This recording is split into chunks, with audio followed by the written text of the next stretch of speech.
В общем, bir gelip çıktı, dostlar beni şeylere, videolar, intervyular, Salat abi şulay etti deyip, bulay etti deyip, ben gülüp yiyorum, ben görüyorum. O, значит, Salat abi beni tanımayım anda, значит, eyler. No, bir tapkır etti, üçüncü tapkır, beşinci tapkır, no, altıncı tapkır, ben уже düzü bulmaya çünkü шим она юрисам, уже не по-пацановски гребщина. Это по-девчачьи, наверное, больше. И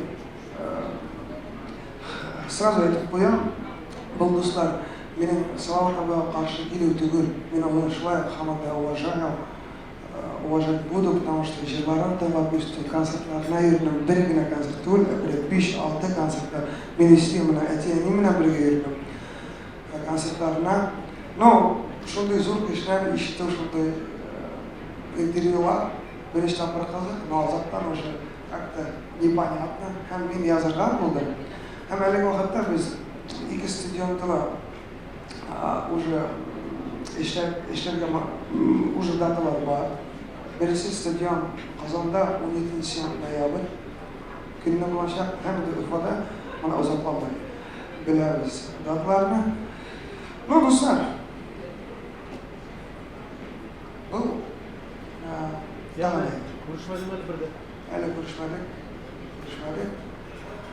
отырмадық, сөйлешмәдік, жауап бермәдік. А телефонlarınız var mı sizin böyle? Var.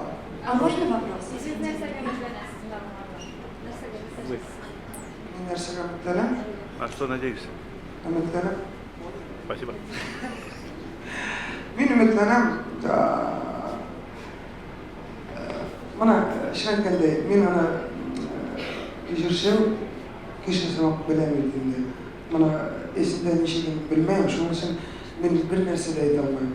Ол жауап берсе, менің айтуға шуда аңларым. Әліге мен ойлашым, мен генә түгел, бір кім де білмей жауабын, һәм барыбызға күтіп қалабыз. Жауап болмаса да концерт болады. Пацан сказал, пацан сделал. Рәхмәт. Менә минем күземә карап торалар, чөнки аларның бүген бүтән шәһәрдә концертлары булса, бер генә сорауны тыңлыйбыз да, булмаса җибәрәбез. Можно вопрос? Ради, смотрите, как я поняла, 15 апреля вы будете заявлены как на премии телеканала ТНТВ, и Салават Фанхадинов тоже так будет. При встрече вы все-таки пожмете друг другу руку, вот, пожмете друг другу руку или разойдетесь по гримеркам. Я с удовольствием посмотрим на его реакцию. Спасибо. Рахмат. Рәхмәт, бик зур хөрмәтле коллегалар. Рәхмәт, хәерле юллар. Әйбәт концертлар сезгә.